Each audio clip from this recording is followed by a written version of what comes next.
for. As always, I am subject. We have a little different of a lineup tonight. We've got Robert, Morgan, and that other guy. I don't know anybody else's name in this for a clever nickname. So I don't have a name.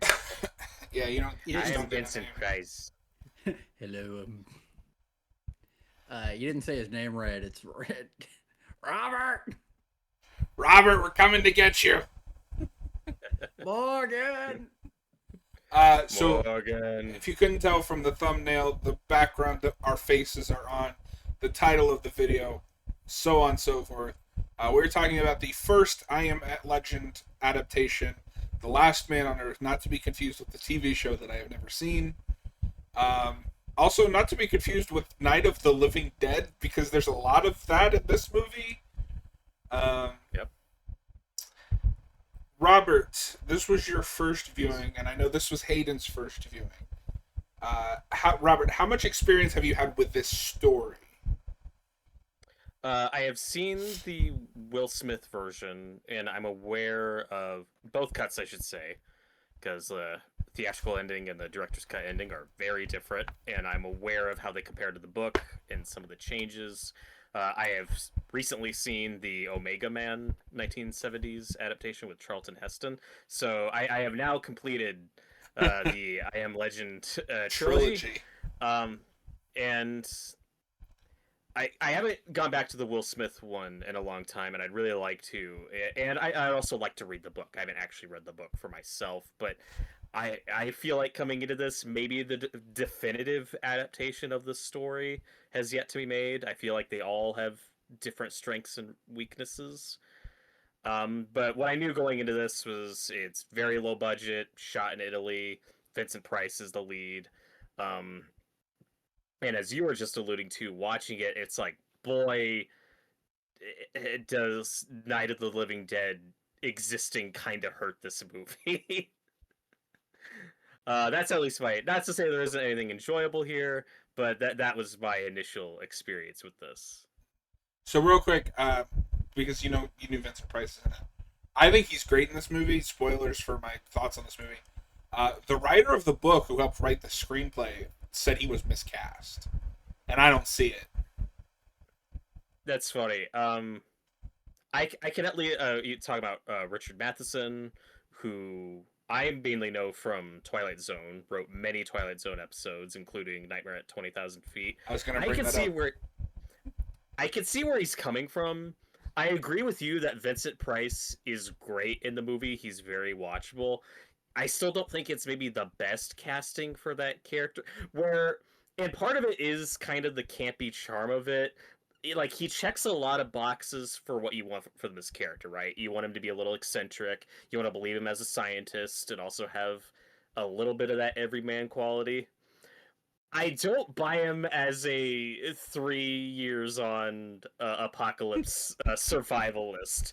And part of that's the budget, and part of the appeal of Vincent Price that also kind of hurts him in this movie, where I could see where Matheson is coming from, is, he's got the same mustache he's been keeping up for 3 years. He's always Vincent Price in everything you watch him in. Yeah. He's always great, but I don't necessarily buy him as the survival type.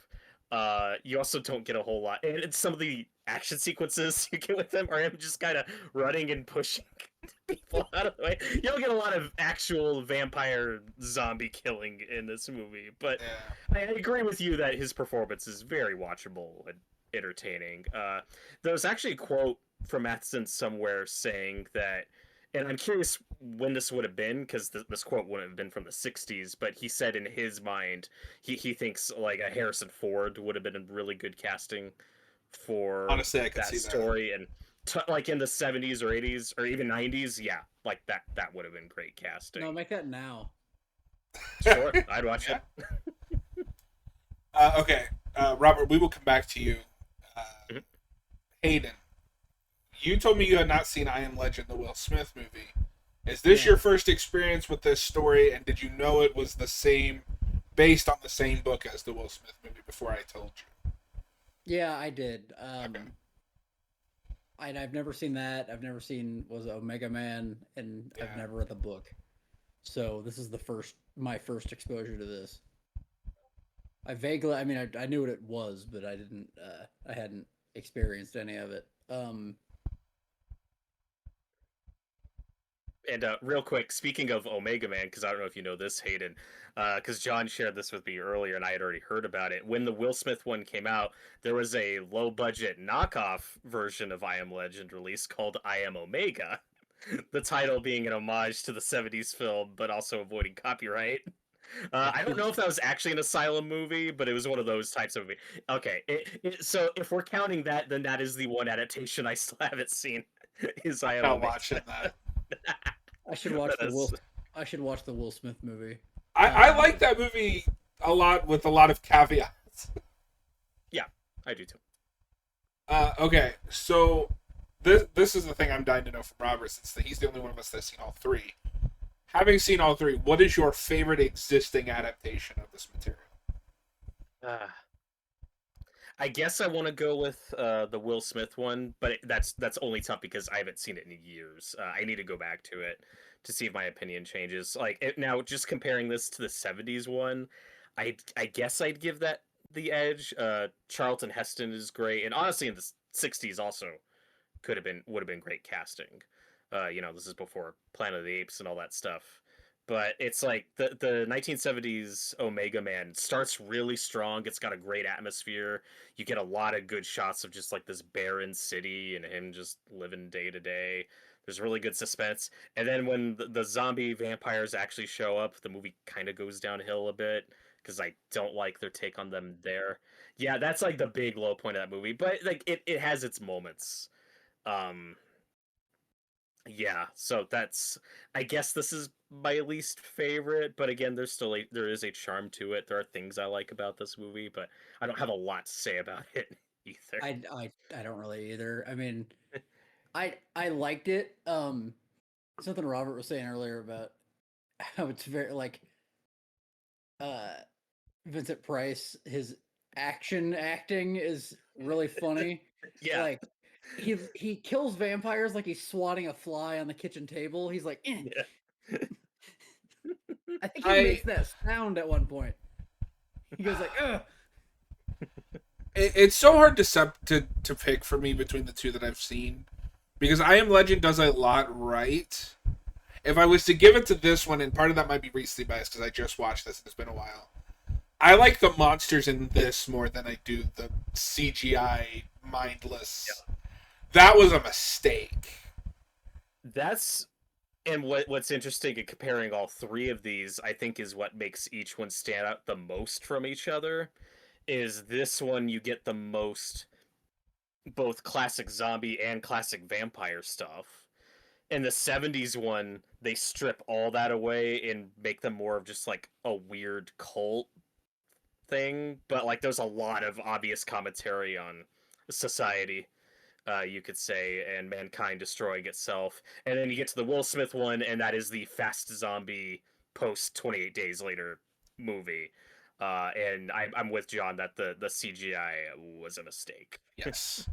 Well, and what I like about this version is how bleak it is.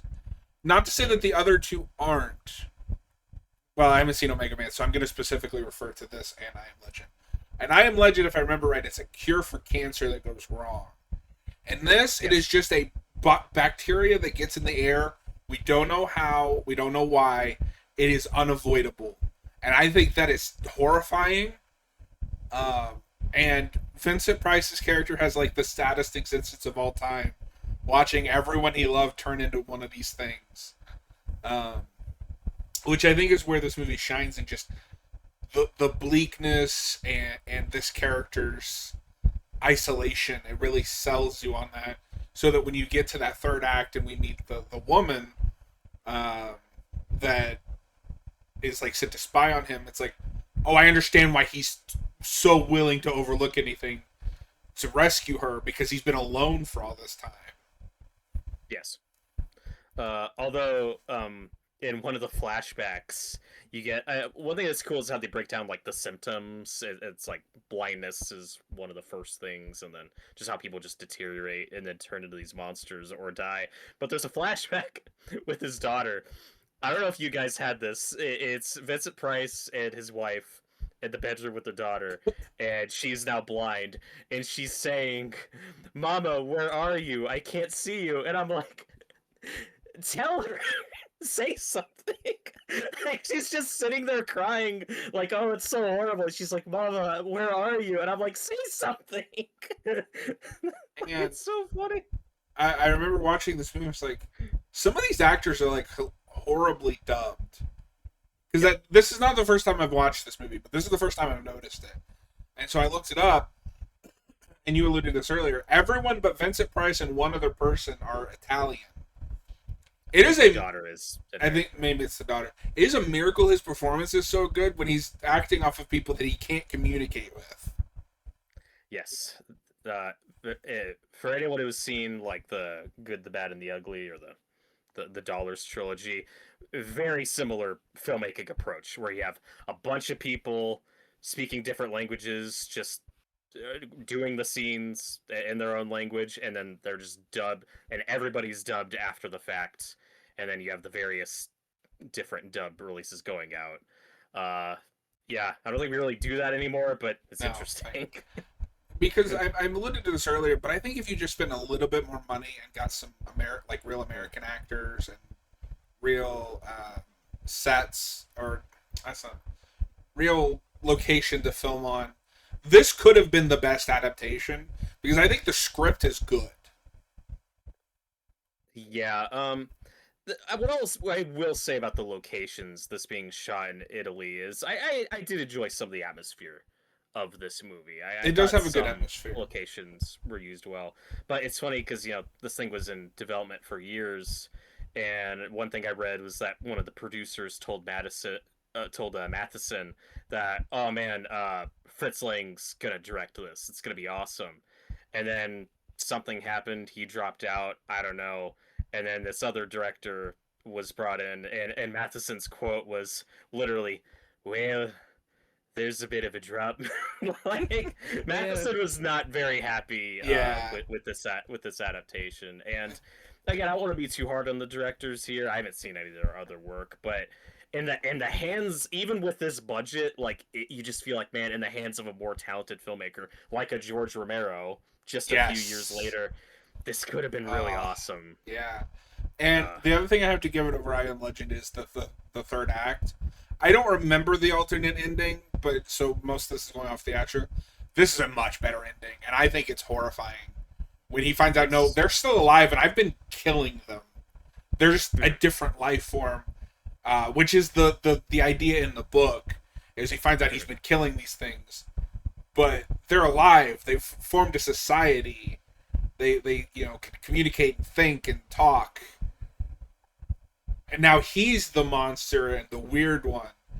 That's I think the best idea in the book, and this is the only movie of the two that I've seen that really communicates that idea. I think part of the problem is in I Am Legend, they're just mindless. They just come off as mindless zombie creatures. Yes. Also, apparently, there's a colorized version of this, which is a bad idea. Yeah, that's on Amazon, and I didn't watch that one, but Okay, yeah, because I made sure to watch the black and white one, but for those who don't know, this is a public domain movie, and this movie is so public domain that there are like 4 copies of this thing on Tubi. And one of which was the colorized one, and I was like, okay, this one looks black and white, okay, I'll watch this one. Was that the best one to watch? I don't know, but I had to pick one. It's funny you say that because, so I watched this on Tubi as well. The minute it ended, they just started playing a second version of the movie. It's like, wait a minute, what? I just watched this. yeah, Prime Video also did that, but it was playing the Italian version. Oh, okay. I wonder if that plays better. Maybe. I don't know. Because then you'd have it the other way, where there's only 2 non-Italians. Yes, but one of which being like your lead character. Yeah. Who has most of the dialogue. Yeah. Yeah, my favorite of the zombie vampires is I think it's his brother-in-law, who's just harassing him every night. He's the guy who's like, "Morgan, get out here, Morgan. We're gonna kill you, Morgan." Yeah, no, it's great. It's just That's total one. nuisance. Tyler says, did you guys enjoy the movie or it's just okay? I land on the camp if I enjoy this movie, but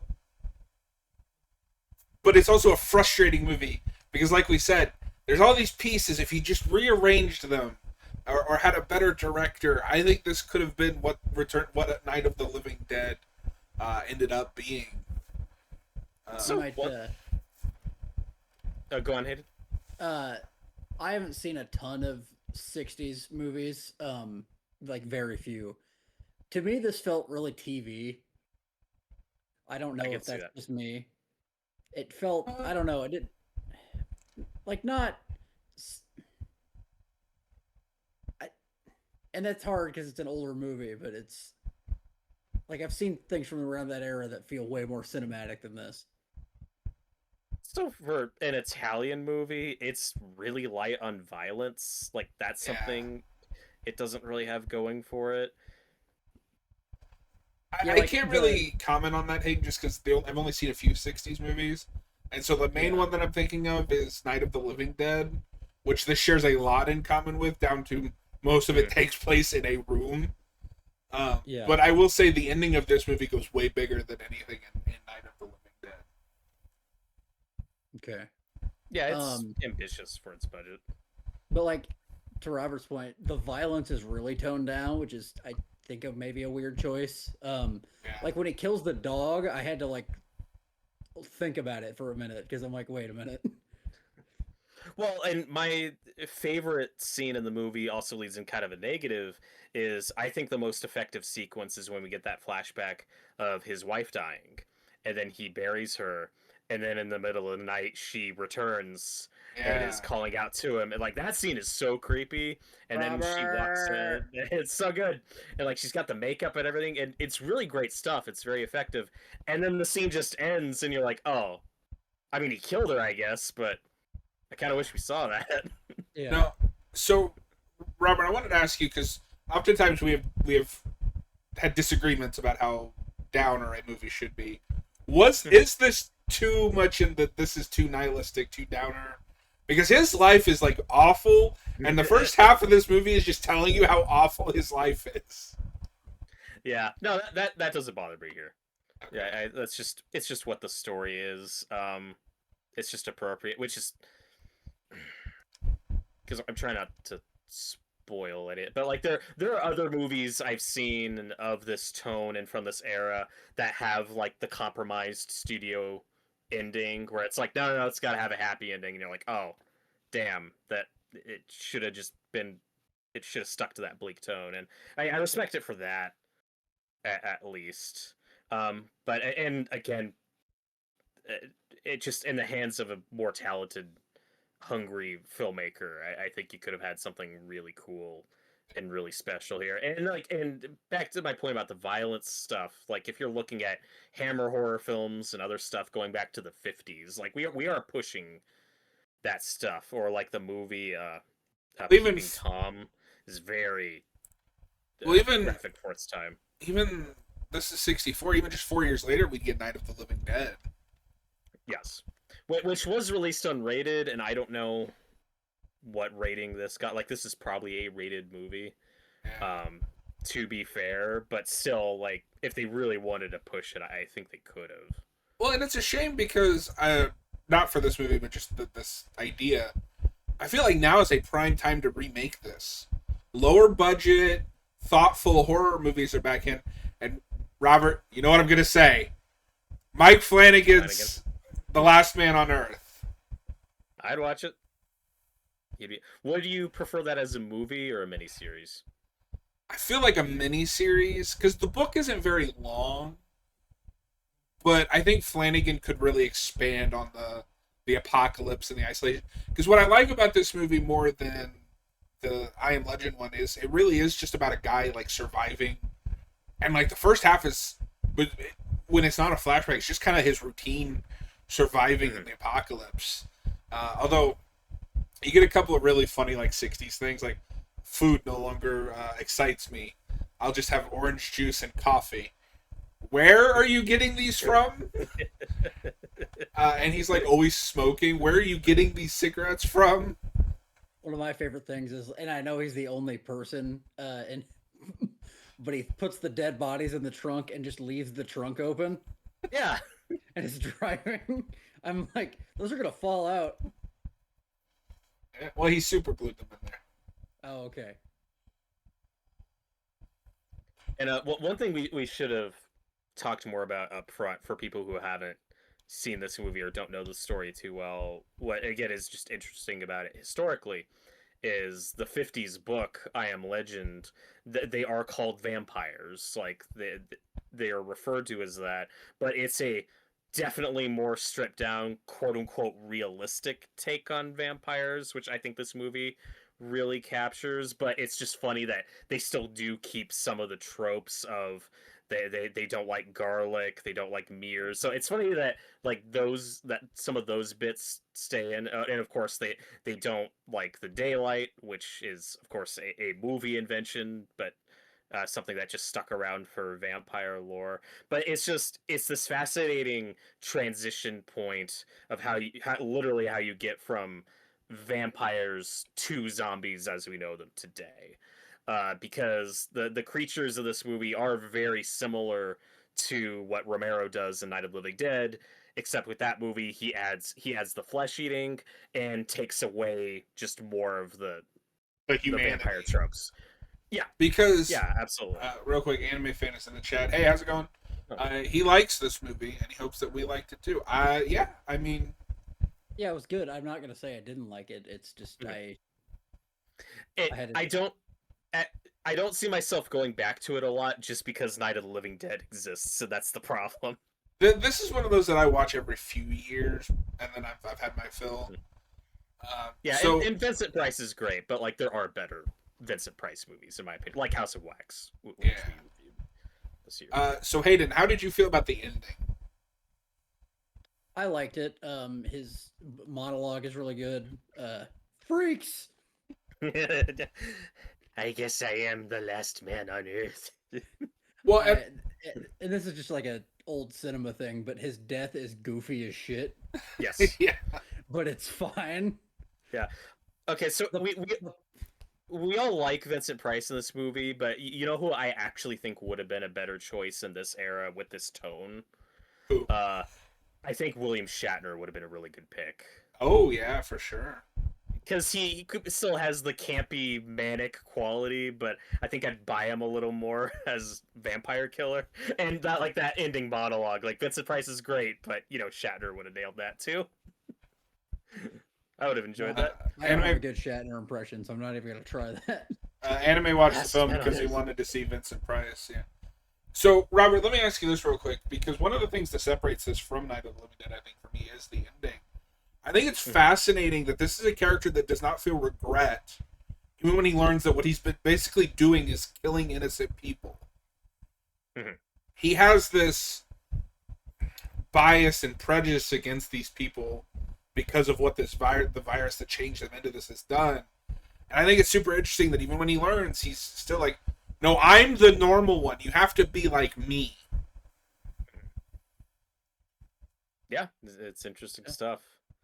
And then the Omega Man has like its own take on that, where Charlton Heston's character is very much of the old world, and these creatures are not so subtly reflective of like a very hippie movement, like nuclear weapons, modern technology that fucked us up, and we need to get away from that. So it's like the clash of the old world and the new. But I think the themes in that movie get real muddled by the end, without spoiling it, because each movie has a very different ending, and in the case of the Will Smith one, you get two. I will say, I know for a fact, I think I mentioned this earlier, but I know for a fact that, because I do remember this is the closest to the book in terms of ending. That is basically how the book ends. Mm-hmm. Yeah, that is a good ending for this kind of thing. I like that. Yeah. Like you said, if they do remake this nowadays, this should be the ending. Yeah. Because I don't think either ending in the Will Smith version is this. One is closer in spirit, but it didn't test well with audiences, so the studio made them change it. Yeah. It do What be like that sometimes. what are the endings of I Am Legend, the Will Smith one? So the one that I remember is the theatrical cut, and it's really goofy. Like the vampires break into his lab, so he grabs a grenade and sacrifices himself. Yes. So again, that so yeah, in the theatrical one he dies, but in the alternate one he actually lives, but it's closer in spirit where he figures out, oh, like these creatures actually have like these are Yeah, living things. Like that you do get that in the alternate that version. movie is also the very Hollywoodized action movie Well, take on the story. and in the theatrical cut one, it's not just that he dies and sacrifices himself. They also set up like a cure Yeah, that he creates to save humanity, and it ends like, and this is his like it is like the polar opposite of the idea of the book and the story, where no, he's a legend because he saves humanity, because he died but he succeeded in making a cure. And it's like, yeah, that is as far away from the original concept as you can get, and they toy with that in this version, but it quickly goes to shit, and doesn't work out. I don't know if he's actually working on developing a cure in the book, but in this movie it obviously does not work out. I want to. I could be wrong. Somebody feel free to correct me. I want to say in the book he's not even a scientist. Okay, I'm not. That is something that we do mostly in the movies. I don't know. Is he a scientist in I Am Omega? Yes. Omega Man, not I Am You Omega. know, Yeah, that god is damn a different it. movie. Yeah. Well, and I don't remember in the Will Smith one if they explain how he's immune. Because in this one, it's like, oh, I was bitten by a bat years ago, and that made A me. bat. It canceled out. I don't fucking know, but that's how I'm immune. And then in the Omega Man, they are working on a vaccine, and he's the only one. The Charlton Heston one. He's the only one to get it before it's destroyed in a crash. So like each one has a different explanation for why our protagonist is immune. I was right. But this is really goofy, so I can see why they would just make him a scientist in the movie. In the book, he is a factory worker who teaches himself science at the local library during the outbreak to survive. No, That's convenient. That's good. That's better. Last thing I want to ask you guys, because are you guys excited for I Am Legend 2 that's supposedly happening? Oh no. Not really. They've been working on that thing forever, and it was really awkward because it's like, okay, well, so this has to be a sequel to the director's cut. Yeah, right? No, they said that they're throwing out the theatrical ending and it's a sequel to the alternate ending, which I would assume 95% of movie viewers haven't seen. Yes. Okay, so that is really weird and confusing, but now that movie is almost 20 years old, like don't they can get say away that. with it. Why say that? Oh, what do you think the worst possible title for that would be? Ooh. 2AM2 Legend. Well, I was gonna say I Am Legend, but it's like the 2 Roman numerals for the I, Yeah. so it's 2 I's Am Legend. We Am Legend. Oh, I Am Legend. No, I think you need to do a new reboot. Make it a streaming show, low budget, get a good writer. No, they'll the sequel to I Am Legend will be basically a remake, but also with Will Smith. I mean, that's what I assume that movie will be if it ever comes out. Yeah, and the part of the Will Smith one too, it's like for the first act of that movie, you really don't see the monsters. There's a long build up and just spending time with him alone in the city, and that's the best stuff. And I do remember watching one of the behind the scenes videos on it talking about their approach to the zombies. They're like, oh yeah, like we tested it and how all these extras running on camera and it just looked really goofy. We all agreed and we're like, yeah, see, it was just like some of the most tone deaf shit you've ever seen. Because what's in the movie doesn't look goofy. It looks, the CGI in that I recall looking real bad. It's like bad. watching a special. It's like watching a Yes, special yeah. feature on like the Star Wars prequels or something, where they're like, "Ah, this technology is so amazing. This is so much better," and you're like, "No, 28 Days Later was better than this, Yeah, and that was made for like no money." Danny Boyle. Danny Boyle's I Am Legend would have been interesting. Absolutely. No, that is the weird thing about this franchise too. Is it feels like we keep missing like the chance for the big directors to work on them. Yeah. So who directed I Am Legend? Francis Lawrence. Although to be fair, this is from a screenplay by. Really? Hang on a second, Hayden. This was from a screenplay by Akiva Goldsman. Akiva Goldsman. So I think this movie was fucked from the get go. Writer Yeah. of Batman. So Hayden, do you know who Francis Lawrence is? Yeah, he just directed The Long Walk. Oh, okay. Yeah, He he's. I directed- forgot he's the guy that did the Hunger Games movies. Hunger Games and Constantine. And, So he's not a bad director. Yeah, No, and I thought The Long Walk was really good. I love The Long Walk. I Yeah. can't comment on that one yet. Yeah, that's such a funny choice too, because he did his first film was Constantine, Yeah. which is a cult film. Like at best, it wasn't a huge hit or anything, and then he got this. He got And I both Am of those were Legend. Warner Brothers. Yeah, so they must have liked him. Yeah, Oh! back to back. We have to mention this. I know this is a different movie, but it's the remake. Hayden, because you haven't seen that movie, I don't know if you know about this. There is a BVS poster in I Am Legend, like Oh, 8 yeah. years before that movie came out. Yeah, Mhm. I think. Yeah, I But remember it's, if I remember correctly, it's the Ralph and Bale symbols. It's the Routh Superman S on. I think it's not the Bale Bat logo. It's just kind of a generic Bat logo. But that was an in joke from Warner Brothers because they were working on a Batman versus Superman movie that fell through in the early Yeah. 2000s. And as a kid, that was like, what the hell? That was such a weird choice. That's aged well. Yeah, but I Yeah. don't know. It's a movie I want to go back to. I'm also scared to go back to it because it might I'm- not hold up great. Yeah, I'm also scared to go back to it. Okay. Hayden, since you didn't get to say a whole lot about this, is there anything else that you would like to talk about with The Last Man on Earth? Not really. I mean, I like I said, I like this movie. I just don't have a whole lot to say about it. I don't know the source material, so it's just kind of like, yeah, it's a movie I watched. Well, it's one of It's, the movies of all time. Well, Yeah.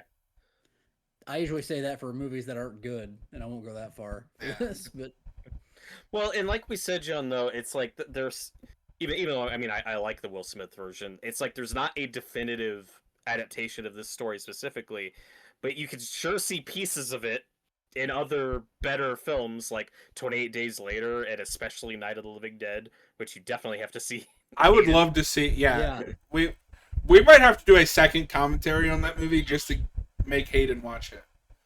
I'll watch it. That's one I'll watch on my own. I'm just Okay. I don't believe you. okay. Okay, I'm just gonna watch compromise. Basket Case again. That's also a good choice. Compromise. Hayden, whenever you have the time, watch the original Night of the Living Dead on your own, and then we can watch the remake with you at some point and see your reaction to the remake. That'll work. Okay. Everybody wins. Yeah. No one wins. Yeah. Okay. Hayden, so on reviews, we typically give a numerical score to the film. We just kind of go based on Letterboxd, so I don't have to translate my Letterboxd score to out of 10. So if you were rating this on Letterboxd, what would you give it out of 5? See, this sounds harsher than I mean. Probably a 3.5 to a 4. How does that Wow. sound harsh? That's like a really good score. 3.5, I think. Okay. Robert. Sorry. No, you're good. Okay. Robert, is there anything else that you want to bring up? Or just move into final thoughts and your score? No, I think we covered pretty much all of it. Again, I like some of the atmosphere. Vincent Price is great. I'd like to watch this again at some point, but I don't see myself going back to it a lot. For me, I just give this a 3 out of 5. Like I liked it fine, but would watch again. But I didn't love it or anything. But Actually, I did think of something. Kind of along with what Robert said, I really like the tone and like the vibe yeah, of the movie, but the plot is just kind of nothing. Like it's just kind of meandering until the end, which is the point, I guess. But it's not. mm. I feel like they could have executed it better. Well, and I don't know what the definitive structure of doing this material is because you want to spend a lot of time with him just alone, and like John was saying, the monotony of his life. This way, this movie's just a little awkward because it drops you into that, and that stuff's cool. But then we go into flashback land, and we're there for like a really long time. Yeah, It's very strange. I don't know. Again, Flanagan could do it. He knows how to do nonlinear structure. Like he knows how to go back and forth when appropriate. I could see him nailing that. I think if you went back and forth with the flashbacks, it'd be better. But it's him in his daily life, all of the flashback, and then the rest of the movie. Yeah, I feel like if you it's break it up, strange. it might be better. And that Well, flashback's like 40 minutes long. and I can almost see the TV structure for a show, where you do like a flashback, maybe 2 or 3 flashback episodes, and then build the virus. And then the rest of the season is the 3 years of the apocalypse that he lives through. What we should do is get the guys who made the Stand miniseries on Paramount Oh, and God. let them adapt. I don't have preference for that. Was that bad? So if you don't, I've not I heard good things. so I've only seen half of that show, but that show does a non-linear method of storytelling, which is incomprehensible if you haven't read the book. And I have not read the book. Yeah, It is a very long, epic story with a ton of characters. It would be like adapting Lord of the Rings and doing that non-linearly. No, that'd It's be a cool. bad idea. But yeah, that is the last Man on Earth. John, what is your score?